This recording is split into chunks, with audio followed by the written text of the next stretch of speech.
A paz de Deus e a paz do Senhor Jesus, tudo bem?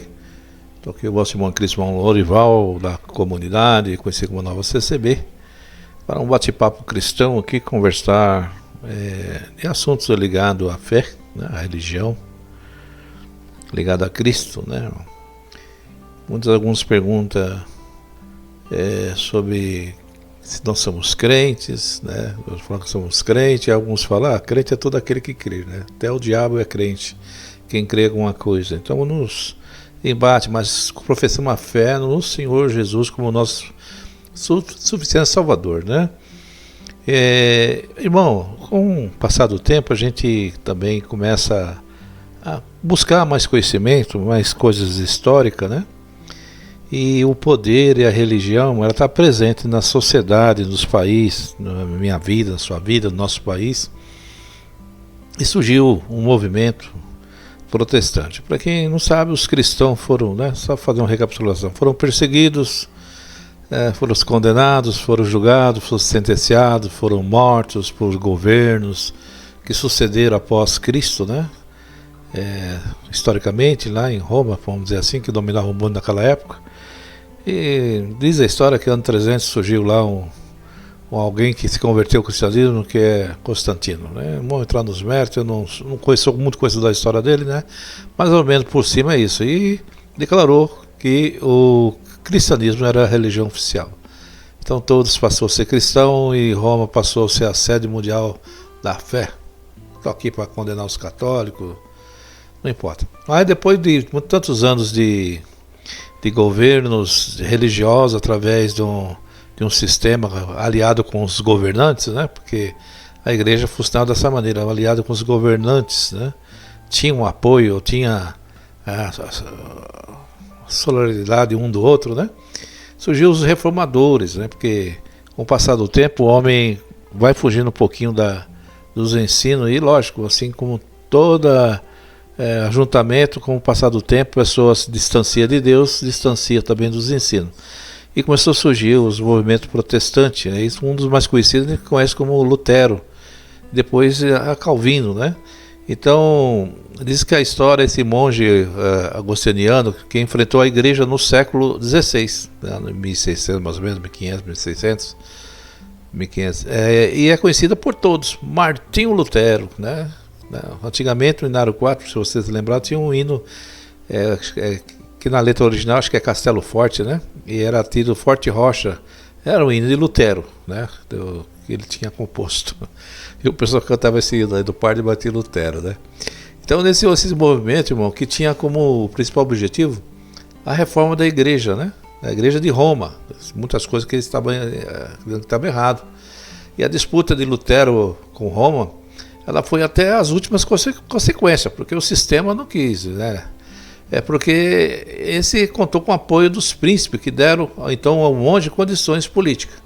Então Lutero só conseguiu ir contra o sistema religioso por causa dos príncipes. Havia um interesse também da nobreza, né? Sobre a mudança da religião. E o Lutero foi um que eles viram a possibilidade, então teve um apoio. Ele não foi vamos dizer, eliminado, porque havia poderosos também apoiando ele, politicamente, vamos dizer assim, né? Então ele teve condições políticas de enfrentar o sistema da igreja lá. Então em 1517 Lutero dá sinais, claro, de que o rompimento com a igreja romana estava com seus dias contados. Então ele começou a mostrar que não havia condições de permanecer junto com o catolicismo, porque quem não sabe, como a igreja era Roma, então Roma mandava na religião no mundo todo. Então qualquer, dependendo da religião, se fosse uma católica, conquistava um local, já colocava lá a fé católica, era obrigado, quem nascia naquele país já era doutrinado na fé católica, era católico, assim foi no Brasil, né? Foi em alguns países, o Brasil, principalmente, que era uma colônia portuguesa, o Portugal era católico, então ele determinava a fé católica, né? Nada contra os casos, nada, eu só recapitulando mais ou menos por cima a história, para os irmãos, né, entenderem. Compreender. Também não sou um expert em conhecimento disso aí, estou falando coisas por cima. Então, irmão, a igreja romana estava com seus dias contados, porque apareceu uma liderança forte, que questionava a infalibilidade do Papa, que o Papa era infalível, né? O Papa era infalível, né? E promove a conhecida 95 Tese, irmão, né? Que é falar no 5 Tese, e dá-se o início a que conhecemos hoje como o movimento protestante. Começou a protestar com o sistema católico. E essa palavra, ela tem um sentido negativo, né, irmão? A palavra protestante, ela foi dada àqueles que protestavam contra a chamada corrupção que Roma, né, ou permitia, ou não se importava, né, que acontecia na prática, né, no meio das paróquias pelo mundo todo, né? E que Roma promoveu com o Evangelho. Então o Evangelho de Cristo ele foi distorcido com coisas que não tem nada a ver, né?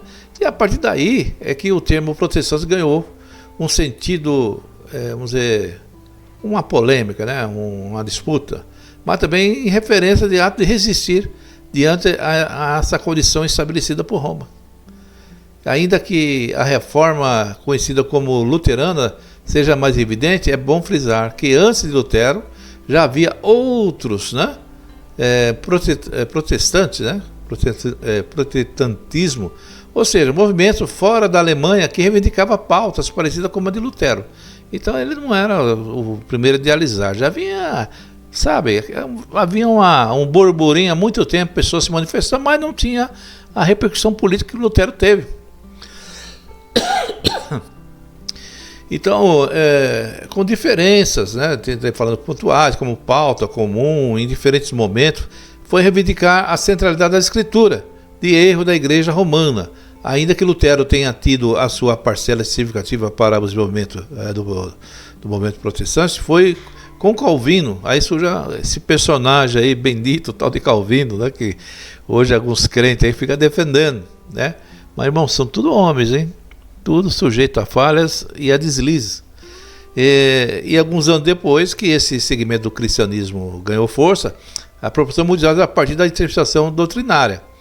Então, a teologia de Calvino ajudou a difundir a reforma protestante para outro lado do continente, né?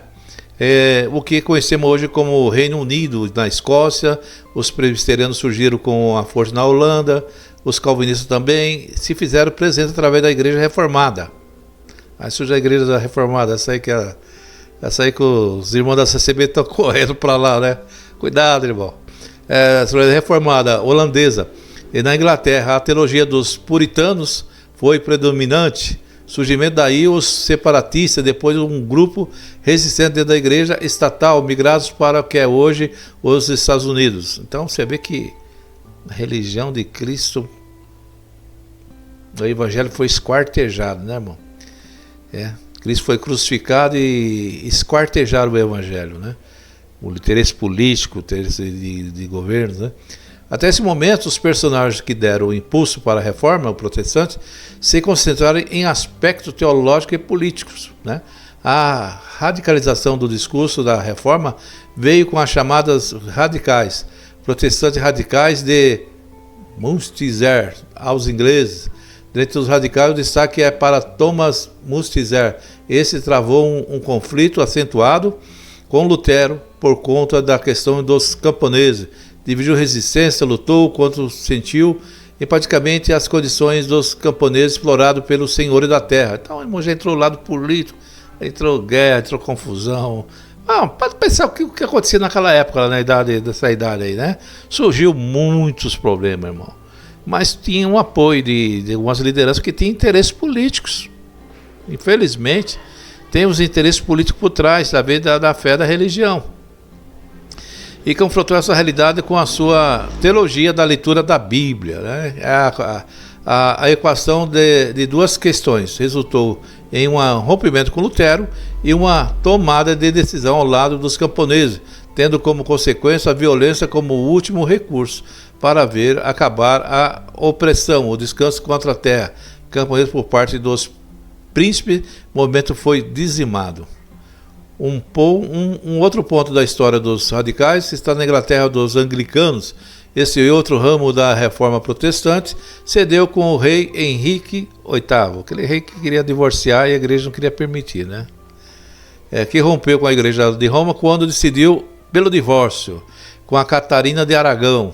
Ainda que seja um dos principais motivos para o rompimento com a Igreja Romana, já estava em ebulição e contribuição teológica com John e Clifford, não cumprimento, o rompimento com Roma, e concretizou em 1534, tornando-se a Igreja da Inglaterra independente definitivamente. E a partir desse contexto do protestantismo inglês que surgiram os radicais, quando esses tiveram acesso à Bíblia na língua vernácula. Christopher Hill fornece um primoroso trabalho de pesquisa demonstrando como a Bíblia na Inglaterra favoreceu a consciência das ideias políticas, reivindicações por equidade e a derrubada do poder absolutista. A Bíblia exerceu um papel fundamental na Inglaterra depois do rompimento de Henrique VIII com a Igreja de Roma, quando os radicais passaram a usá-la como instrumento político. E surgiu, você viu nos filmes, cruzadas, cavaleiros lá, né, da Inglaterra com a cruz. Irmão, olha, irmão, ser crente não é fácil não, rapaz. Nós somos assim, falando humanamente falando, né, não pela fé em Cristo, né, que Cristo está acima de tudo isso, mas as religiões vêm de fragmentos desses movimentos, né, e como instrumento político desde o começo, desde a reforma, tudo que aconteceu com movimentos políticos. Então a política sempre está envolvida nos interesses dos grandes maiorais, dos ricos, dos poderosos, né, irmão? E na Inglaterra do século XVI e XVII, a Bíblia tornou-se um meio para que a comunicação fosse possível, assim como um instrumento indispensável na condução política do país. Tomada pela leitura libertária da Bíblia, pessoas passaram a enxergar os desmandos do rei e a vida precária da comunidade como um pecado, né? Então, abriu o olho do povo, né? Então a Bíblia, ela abre o olho do povo. Você vê que interessante, é um lado político humano, irmão. Mas as escrituras, ela liberta as pessoas. Então ela não era aceita pelo sistema. O sistema queria ter o poder da religião, mas para colocar o que eles pensavam. Que eles achavam que era melhor para o povo. Mas nesses movimentos protestantes, o que aconteceu? Abriu-se o olho do povo, porque o povo começou a ler a Escritura e começou a entender melhor. E como diz Jesus, acho que é João 8, conhecer a verdade vai libertará, mais ou menos assim, né, irmão? E começou a dar problema para os reis, né? Os irmãos do rei e a vida precária das comunidades. Pessoal, isso não é vida para a gente, né? Como o pecado e a desigualdade que chegaram na Inglaterra dos anos 1640 foi possível a partir da Bíblia. Assim passaram a questionar a relação entre os senhores e escravos, porque não encontraram na Bíblia nenhum fundamento que desse esse direito. Olha o que aconteceu, que a Bíblia começou a fazer. Aos senhores ou ministro anglicano. John Wesley foi alguém que resistiu à escravidão. A partir desse contexto, em seu movimento, deu origem ao metodismo. Os radicais usaram o texto da Bíblia para reivindicar acesso aos bens e à terra, como também questionar a concentração de riqueza e o poder nas mãos da nobreza. Foram de fato protestantes. Protestantes, de uma maneira geral, foram identificar por suas questões de ordem teológica, política e social, ainda que ambiguidade seja um termo mais adequado para designar esses grupos heterogêneos. A marca indelével foi resistência ao status como num primeiro. Os pessoal que estou ali no artigo, os pessoal escrevem umas palavras difíceis, né? Mas a gente percebe aqui pela leitura que quando as pessoas começaram a ler a Bíblia, começou a despertar muito entendimento e começaram a ver que havia muita injustiça social também. Começaram a ver que havia explorando o rico, explorando o pobre, como até hoje, mano, eles continuam. O sistema continua explorando o pobre, né? E o pobre não pode ter muito conhecimento. Tem algumas coisas políticas que os políticos falam, e alguns que são radicais, eles falam que a falta de conhecimento acaba também manobrando as massas, mais ou menos isso. Então o povo não pode ter muito conhecimento. E a Bíblia, né, foi um conhecimento extraordinário que criou uma revolução, irmão. Quando aqueles povos começaram a absorver a leitura da Bíblia, as palavras de Jesus, criou-se um movimento mundial. Isso aí começou a lastrar. E o sistema de governo, junto com a igreja que estava em iminência, começou a querer abafar. Mas a palavra de Deus começou a correr, né? As Bíblias dizem que só os padres tinham, elas falam umas conversas. Os irmãos católicos que se defendem. Não sei, não está nesse tempo, né, irmão? Eu posso ler um artigo falando aí, né? Que a igreja detinha o conhecimento. Mas, né, nessa parte inglesa, perdão, irmão. Inglesa começou a ter o conhecimento, mas também começou a dar problema lá para a nobreza, né? A nobreza começou a estar em apuros, né? No primeiro momento, contra os demandos da igreja de Roma, de Lutero, contra a opressão dos príncipes, olha, sobrou até para Lutero. Lutero, você também está por fora, essa reforma sua aí, você quer fazer segundo catolicismo, vamos dizer assim, né? Tirou algumas coisas que fazia, mas está seguindo o erro. Contra o sistema absolutista do rei, radicais da Inglaterra. De protestantes para evangélicos. Aí pulou, aí mudou. Aí já não era protestante.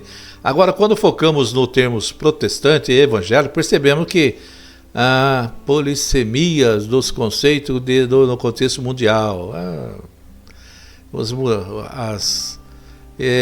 O termo protestante está ligado historicamente à Dieta de Espira, em 1509, quando um grupo protestou contra as medidas do rei Carlos IV. Foi um protesto a partir da consciência. Assim, os católicos e protestantes estavam juridicamente separados. Já o termo evangélico tem duas maneiras de ter a sua origem verificada. Num primeiro momento, aparece na Alemanha como um termo positivo, ou seja, no sentido teológico de adequação da doutrina com o evangelho. E por essa razão que os luteranos do Brasil, por exemplo, significa como Igreja Evangélica Luterana do Brasil. A Igreja Evangélica de Confissão Luterana no Brasil. A ideia de colocar a doutrina em acordo com o evangelho está na origem do termo usado por Lutero. Os evangélicos, portanto, são aqueles que procuram seguir o evangelho de Jesus Cristo, tornando-se a doutrina mais próxima dessa perspectiva. Por essa razão, os cristãos evangélicos tornaram-se termos intercambiáveis. Então começou a haver mudança, né? Aí surgiu esse movimento evangélico. Não, porque nós estamos segundo o evangelho, segundo os apóstolos, você é segundo a tradição de Roma, segundo o mundo. Aí começou a surgir, né, irmão? E aquele embate entre os ensinos católicos e o ensino desse movimento pós-reforma. Segundo o momento para atender o termo evangélico está na Inglaterra. Se com Lutero o termo ganhou uma conotação bíblico-teológica, com os chamados dissidentes ingleses, o termo passou a ter um sentido político no século XVII. Evangélico surge no contexto inglês como uma forma de tomar a distância da igreja da Inglaterra. Assim, os evangélicos eram todos aqueles que não concordavam com a igreja estatal. Para se diferenciarem, passaram a se intitular evangélicos. Mais à frente, quando na paz de Westfália, em 1648, se reconheceu os calvinistas e luteranos como aparentados de alguma maneira, passou, que eram movimentos cristãos da reforma, né? Então eles reconheceram os movimentos calvinistas e de Lutero. Um grupo passou a coletividade dentro da Europa. Dessa forma, ambos passaram a ser aceitos dentro do Sacro Império Romano Germânico, com a religião lista por terem um corpus evangelicorum. Eita, nome complicado. Em sequência, em 1817, foi criada a União Prussiana das Igrejas Reformadas e Luteranas, unindo-se com o nome Igreja Cristã Evangélica. Todas as comunidades de fé que eram agregadas a essas igrejas passaram a ser designadas como evangélicas.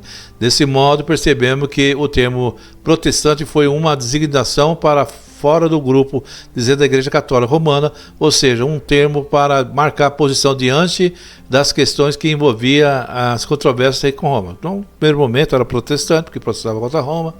Depois surgiu o movimento, termo mais evangélico, né, que siga mais o evangelho. O outro termo lá era um evangelho mais político, porque usava na parte política também, contra o sistema, né, de governo, de reis.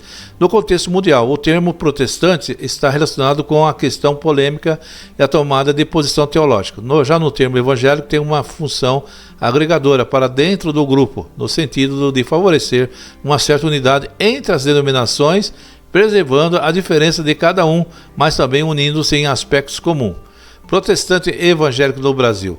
Quando procuramos identificar o grupo de cristãos que não são católicos no Brasil, a partir do termo protestante ou evangélico, temos algumas dificuldades quanto à localização desses termos em seus devidos contextos denominacionais. Um dos exemplos pode ser dado facilmente às igrejas luteranas, como já citamos, se identifica como igreja evangélica, o nome mesmo pode ser visto na identificação de uma das maiores igrejas pentecostais do Brasil, que traz seus tempos a Igreja Evangélica Assembleia de Deus. Aí, não sabe, né? Assembleia de Deus tem a história lá da Rua Azusa, daqueles missionários, né? É outra história, é outro processo. Aí surgiu esse termo aí do movimento pentecostal, que simbolizando aquela festa de Pentecoste, e o William Seymour, e muitas pessoas foram nas reuniões cristãs dele lá, e surgiu um movimento, uma corrente nesse sentido, que veio para o Brasil. A Assembleia de Deus é uma congregação também, surgiu também devido a esse movimento, e não sei se igreja quadrangular, várias igrejas aí, né? Bom, mexer com denominação é coisa do homem, irmão. Tudo aqui é coisa do homem, né? Mas serviu para fazer essa divisão, e hoje estamos tentando voltar aos tempos da igreja primitiva. Difícil, nenhuma segue, meu irmão. Pode ficar tranquilo aí que nenhuma segue. Todas têm dificuldade de se manter igual a igreja primitiva. Todas. Não tem uma, sem exceção. É uma dificuldade grande. Desviou muito da verdade, né? Demonstra que mesmo havendo a diferença entre as denominações, há uma espécie de modus operandi, né, que opera, né, entre as igrejas, que são em termos de conteúdo teológico. Então, praticamente as igrejas evangélicas, mesmo de luterano, presbiteriano, com aquelas que veio da origem lá anglicana, do John Wesley, que o pessoal, a gente começa a ter um alinhamento de pensamento, né? Então, esses movimentos acabaram criando um alinhamento que nos faz muito diferente do catolicismo, né? Praticado, né? Em termos de conteúdo teológico, importado dos Estados Unidos também, para a grande maioria das igrejas, fruto da missão estudinense, e uma certa coerência litúrgica em termos de uso da Bíblia e dos cânticos que são comuns entre as denominações. Aí surge, mas mesmo assim não se comunica da mesma coisa, né? Tem igreja que adota o sistema de cântico, outra já não adota, outra... irmão, é complicado ser crente, irmão. Ainda assim, não é possível afirmar que todos os cristãos não católicos sejam evangélicos. Isso porque algumas igrejas, e não poucos pastores, depois de recorrentes fatos envolvendo os evangélicos no Brasil, principalmente a partir das ações, fala de pastores e líderes mediáticos dessas igrejas, evitam o termo evangélico, a fim de marcar posição contrária àquilo que os evangélicos, na sua maioria, defendem. Como vimos, o termo é usado no início da Reforma para os diversos grupos polemistas, pois protestantes. No caso do Brasil, esse termo não foi um consenso do seu sentido. Os pessoal que no Brasil quer falar que é igual a igreja primitiva, vai. Isso aí que vou sair fora desse negócio de protestante, nós não somos disso aí, nós somos segundo os marcos cristãos, aquelas conversas que tu ouve aqui. Aqui é um bate-papo, irmão. Eu não estou pregando bate-papo, estou falando mais ou menos por cima que humanamente a minha cabeça pensa em algumas coisas também, ouvindo os fatos, né? Então os evangélicos de hoje em dia, todo pode ver. Não, que nós seguimos com a igreja primitiva, agora no Novo Testamento e tal. Não, dessa geração. Porque aquela geração da igreja primitiva acabou-se. Ela foi quase dizimada. Ela surgiu por um passe de milagre, pela misericórdia de Deus, e hoje nós estamos ressurgindo da cinza nessa questão de fé, para voltar os marcos, voltar àquela situação da igreja primitiva. Nunca nós vamos... Vai demorar muito para essa igreja chegar a esse ponto. Com essa divisão que nós temos entre nós mesmos, vai demorar muito. E diz assim, no sentido de grupo, isso porque o termo protestante foi visto no seu aspecto individual, ou seja, um certo indivíduo que professa a sua fé a partir de uma interpretação direta e pessoal da Bíblia, sendo desse modo identificado como protestante, que era contrário aos ensinamentos da Igreja Católica, principalmente os missionários que vinham para o país fazer missões. Eles também passaram apura, né? Esses missionários, quando vinham aqui, irmãos, os padres, vinha pra cima com a turma de Corolla, a turma de Coroinha, sentava a madeira nos missionários. Não era fácil, não. Quando os caras vinham pregar aqui no Brasil, o Brasil totalmente católico, vinha falar desse movimento aí, evangélico, protestante, que seja o que for, couro comia, irmão, como diz o mundo aí fora, viu? Não era fácil, não. Era perseguidos. Né? As igrejas que comumente chamadas de históricas não utilizaram esse termo para se identificar como um exemplo quando surge a Confederação das Evangélicas Brasileiras, em 1904, uma entidade formada por diferentes igrejas que não usou termos protestantes, já procurando a aproximação com os católicos por meio de movimentos ecumênicos. Aí, a turma se unindo com o catolicismo aí. Vamos ver quem é esses camaradas aí. Espero que o pessoal da minha igreja esteja envolvido, hein, irmão? Mas sim, evangélico. Talvez seja por esse fato que o termo evangélico tenha sido usado para abranger um grupo maior de cristãos ou crentes, como também já foram conhecidos que não faziam parte da Igreja Católica. Assim que o termo evangélico, num primeiro momento, teve uma função muito parecida com o uso do contexto europeu, um termo que serviu para incorporar, para dar uma certa autonomia e identidade a um grupo não católico, ainda assim não usual, que é a igreja conhecida como neopentecostais ou pentecostais. Surgiu a turma de Macedo, do Macedão, né? R. Soares, essa galera toda aí, né? O pessoal é da igreja da pentecostal. Tô aqui da história aí. Eles marcaram a história, irmão. São os caras terríveis, né? Teve coragem de abrir aí os ministérios. Eu vou falar para você, não é fácil não. Esses caras, né? Ou pós-pentecostais, que sejam identificados como evangélicas. E nem mesmo essas igrejas fazem questão de se identificarem como integrantes da camada dos evangélicos, né? O pessoal das igrejas, da congregação, eu não gosto de chamar de evangélico não, né? Fala que são crentes, usa outros termos aí, né? Usaram o termo evangélico para diferenciar dentro do grande guarda-chuva da chamada Igreja Evangélica Brasileira. E aqui tem o nome das pessoas aqui, né? Um artigo interessante. Não, estou aqui para divulgar esse pessoal, mas a ideia que ele estava falando, né? Então vamos ver aqui que pela história, deixa eu fechar aqui, meu computador tão pequenininho que começa a travar.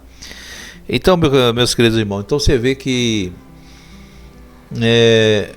para a gente seguir o cristianismo é tão difícil, porque se você entrar na história da sua denominação, de repente ela veio de um movimento desse, um movimento lá de John Wesley, um movimento de calvinismo ou de arminianismo. Tem vários movimentos que surgiram, né, que não dá para ele colocar aí todo esse segmento de fé num artigo só, né? Então ele fez um achado por cima, né?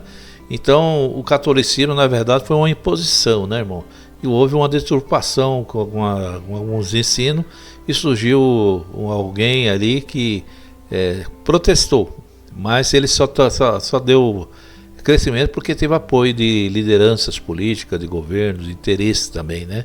Havia um interesse por trás disso, né? O rei queria se divorciar, ele não queria seguir o catolicismo, né? O catolicismo não permitiu o divórcio, o rei, não, mas eu vou ficar com essa mulher, eu quero me separar. Aí surgiu esse movimento, ele apoiou, né? Aí surgiu o divórcio, né? Pode ver que o crente é a favor do divórcio, né? E a Igreja Católica não é a favor do divórcio. Apesar que hoje o divórcio ela tentou segurar o máximo possível, não conseguiu. Então são algumas bases que eles seguram, né? Eles seguram muito sobre a Igreja Católica, mesmo a Igreja Católica, ela também, irmã, está cheia de divisões dentro dela, mas está unida, né? Tem um pessoal aí mais moderno, aí, mais pentecostal, né? Carismático, eles chamam. Eu não conheço muito o movimento aí. Tem um pessoal mais tradicional, mais, né? Então, entre eles mesmo, mas ainda estão lendo a cartilha de Roma, mas na prática, nas suas aí, é um pouquinho diferente, né? Então, surgem aí uns católicos meio tipo evangélico, né?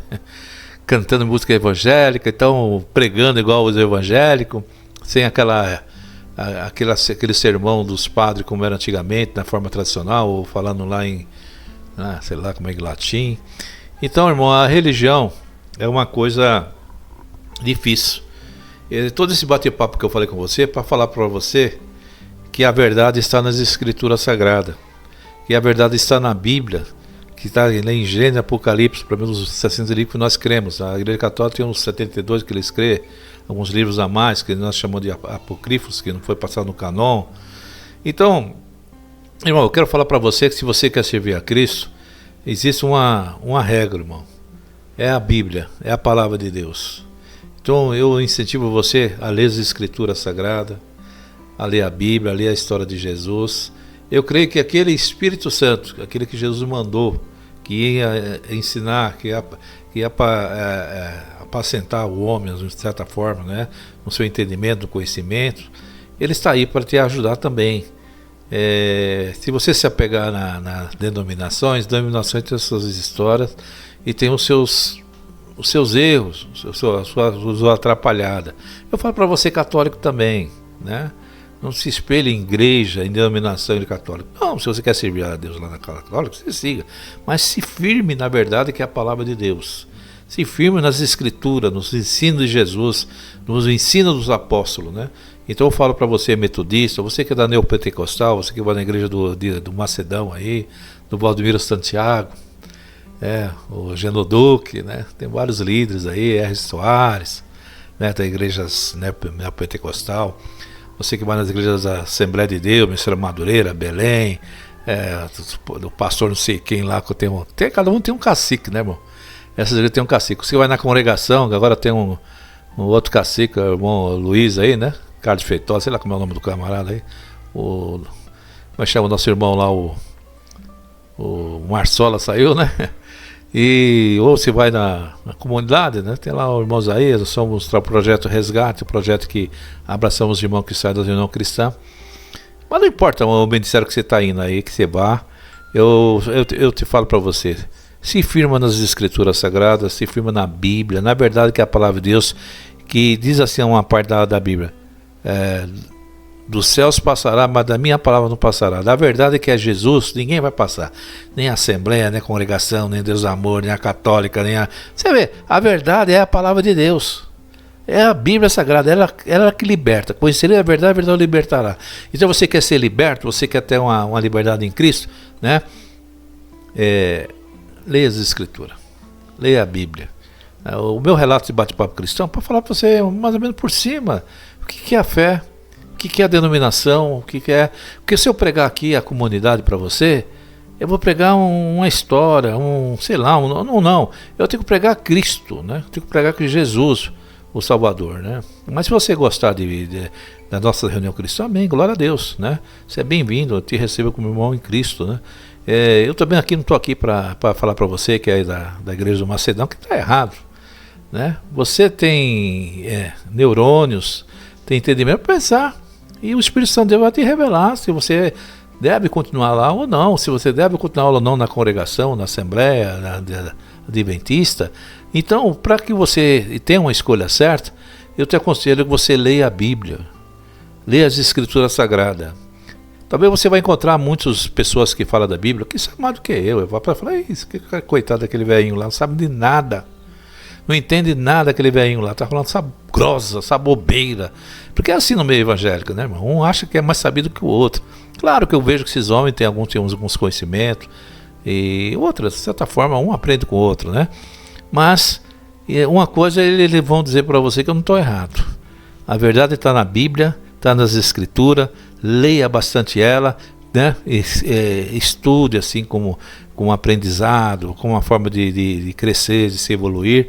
Então leia a Bíblia Sagrada, leia as Escrituras, que ali vai estar a libertação sua, a minha libertação, a libertação de todos nós, né? Nenhum deles vai dizer que eu estou errado. Isso eu vou ganhar, eu não vou ganhar dele, mas vou empatar com eles, né? A verdade está na Bíblia e está no Senhor Jesus, porque ela continua libertando, vai continuar libertando até o fim, né? Até o dia da vinda dele, né? Então você quer ter um encontro com Cristo, né? leia as Escrituras, a Escritura vai falar dele, e você vai sentir que o Espírito Santo vai te orientar para você servir a ele, talvez numa reunião cristã, em um local que você se sinta bem, e vamos professar que Jesus cura, liberta e salva. Que Deus abençoe a todos, todos fiquem na paz de Deus. Se inscreva nesse canal aí, em nome do Senhor Jesus.